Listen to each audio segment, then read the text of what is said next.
Jodi a dans cadre grand journée ça qui marque 35e anniversaire Convention internationale droit ti moun. Activité ça li fait sous gros patronage UNICEF accompagné de artiste Jean-Jean Roosevelt avec ministère éducation nationale, bien-être social, protection civile. Permettre à ce que nous rappeler ti moun yo à chaque fois que droit que eux même yo gagne, droit pour yo jouer, droit pour yo à l'école, droit pour yo manger.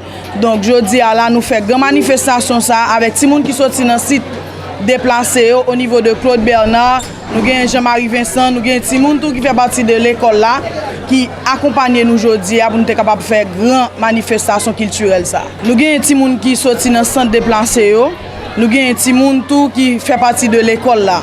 Donc c'est des Timoun parce que ici à loger 3 l'école, côté que zone difficile yo loger ici donc nous permettre nous une quantité dans chaque école ça yo.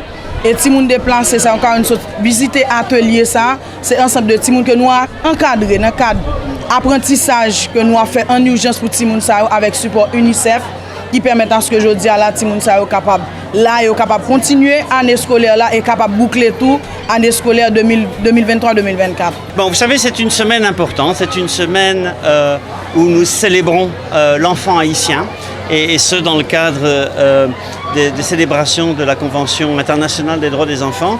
Donc comme vous le savez, depuis le 9 février, l'UNICEF appuie ses partenaires dans le cadre d'une série d'événements dans différents départements, y compris à Port-au-Prince, pour célébrer l'enfant haïtien.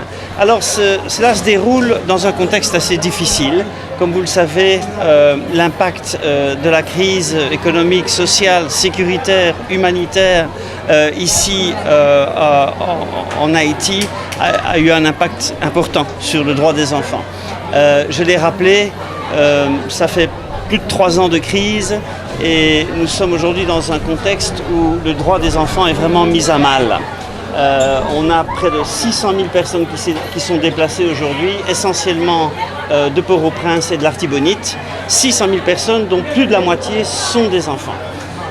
Vous avez près de 230 000 personnes qui ont dû fuir Port-au-Prince dans la péninsule du Sud.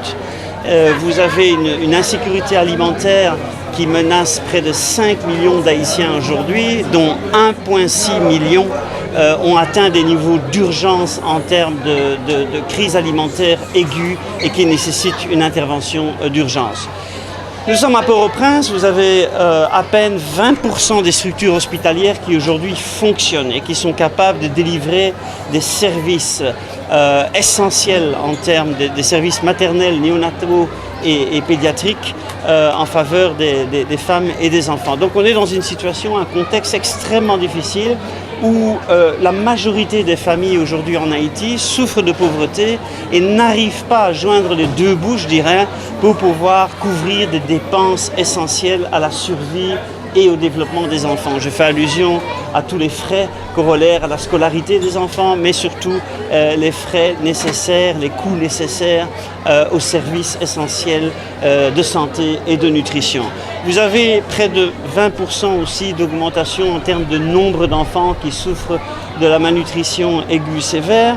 Et enfin, cette violence qui est générée par les groupes armés, essentiellement dans l'Artibonite et à Port-au-Prince, a causé beaucoup d'abus et de victimes parmi les enfants. Beaucoup d'enfants ont été tués, des enfants ont été blessés, des enfants ont été kidnappés, des enfants sont recrutés aussi par les groupes armés, des enfants n'arrivent pas à accéder à des infrastructures essentielles pour leur éducation. On a des écoles qui ont été vandalisées, détruites, occupées ou encore brûlées. On a aussi des centres de santé, des hôpitaux qui ont été vandalisés, pillés et surtout, près de 40% du personnel de la santé n'est plus présent aujourd'hui dans les infrastructures de la santé à travers le pays. Donc on est dans un véritable contexte de crise qui a impacté très durement sur le droit des enfants. Alors c'est une semaine spéciale, difficile pour les enfants mais aussi plein d'espoir. Plein d'espoir pourquoi ? Aujourd'hui, on a célébré un partenariat, je pense, important avec une organisation communautaire de base, OCSED, qui travaille main dans la main avec différents services du gouvernement. Je parle du ministère de l'Éducation et de la Formation professionnelle, je parle également du ministère de la Santé et plus particulièrement son département, sa direction nationale pour la nutrition. Donc, l'alliance entre le communautaire, le national et l'international, aujourd'hui, je pense, est plein d'espoir. Nous devons absolument mettre à l'échelle et accélérer ce type de partenariat au niveau des communautés qui sont frappées de plein fouet par la crise et particulièrement de la violence. On est dans une zone de Port-au-Prince aussi qui a souffert un peu plus que les autres et je tiens à remercier le directeur ici de l'école qui a accueilli plusieurs enfants déplacés d'autres zones. Donc il y a une solidarité aussi qui est importante, qui est à noter entre les Haïtiens. Et je remercie en tout cas les directeurs et les professeurs d'école qui accueillent dans leurs établissements des enfants d'autres écoles qui ne fonctionnent plus, d'autres quartiers. Donc merci en tout cas à tous ces professeurs et directeurs qui manifestent leur solidarité. Alors ce partenariat avec Oxet que nous célébrons aussi aujourd'hui est très important parce qu'il nous permet d'identifier plus rapidement un certain nombre d'enfants aussi qui souffrent de malnutrition dans des quartiers qui sont parfois difficilement accessibles et où les services ne fonctionnent plus. Donc cette identification des enfants au niveau de communauté est extrêmement importante pour leur donner un traitement sur place ou les référer dans des structures qui fonctionnent encore. L'identification aussi d'enfants qui font face à une difficulté pour continuer leur éducation. Beaucoup de parents n'arrivent plus à subvenir aux besoins pour financer les coûts corollaires à l'éducation. Un certain nombre de structures sont fermées, donc nous remercions aussi Oxet dans le cadre de ce partenariat avec le ministère de l'Éducation nationale. Enfin, comme je l'ai dit, c'est aussi une journée d'espoir. C'est un moment d'espoir avec un nouveau gouvernement qui s'est installé, un nouveau gouvernement qui a pris fonction aujourd'hui. C'est une page importante de l'histoire qui se tourne et le Fonds des Nations Unies pour l'enfance, l'UNICEF, nous rappelons qu'il est extrêmement important qu'il y ait de la sécurité et qu'il y ait de la protection des enfants et des civils dans le pays aujourd'hui. Trop de violence, trop d'impact de cette violence qui a touché trop de ménages, trop de familles et trop d'enfants. Donc il est important que cette protection et sécurité reviennent ici et que l'on s'investisse dans la restauration des services essentiels en faveur des enfants. Je fais allusion plus particulièrement aux services de santé, de nutrition, d'accès à l'eau potable, d'accès à l'éducation de qualité et enfin de la protection des enfants.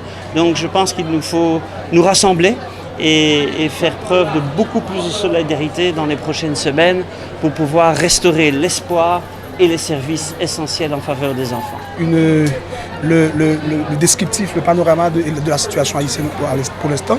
Moi, en tant qu'ambassadeur de bonne volonté de l'UNICEF, ça fait 3 ans déjà.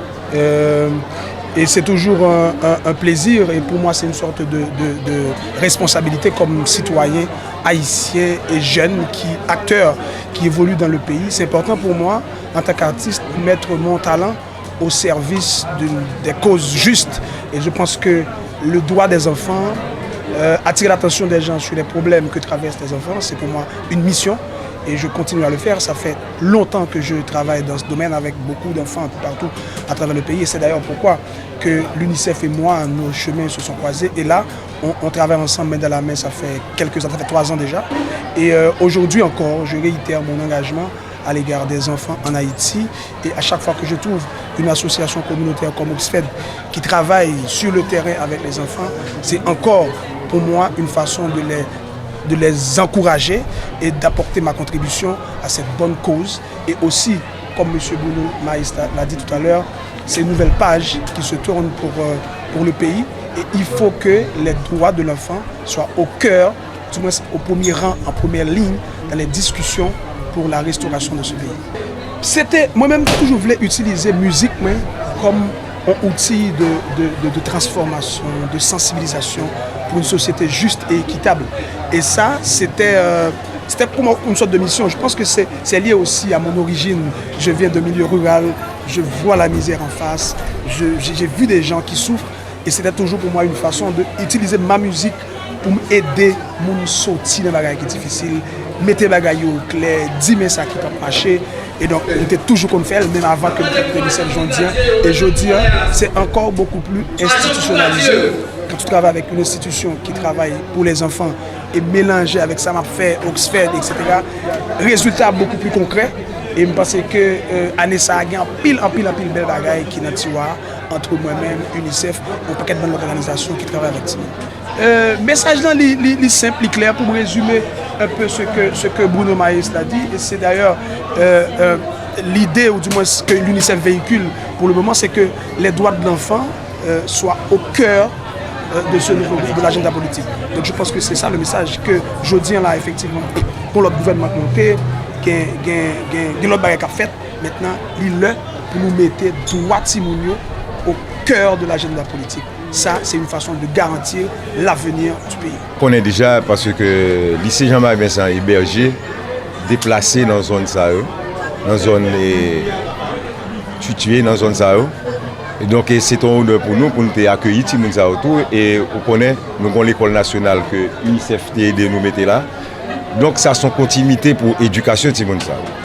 Et puisque l'espace c'est un espace qui est attrayant, donc c'est un plaisir pour nous te permettre que un genre d'activité comme ça te rende possible aujourd'hui qui est un gros jour pour tout le monde. Et gestion est difficile parce que on connaît et nous pas parler pour ça et puis c'est dans l'école qui est venu. Donc heureusement nous avons assez d'espace pour nous héberger les gens qui quittent l'école nationale Jean-Marie Vincent. Mais comme étant donné si les gens sont là de manière provisoire, nous espérons dans un avenir pas trop lointain. Donc espace là, il y a libéré l'espace là pour nous continuer à vivre, pour nous continuer à fonctionner, fonctionner. Donc c'est un moyen pour mettre en relief valeur de les haïtiens. Et pas quoi on mérite pour rejeter, mais que l'État a gardé ça et on prise en charge convenable qu'à prendre à l'endroit.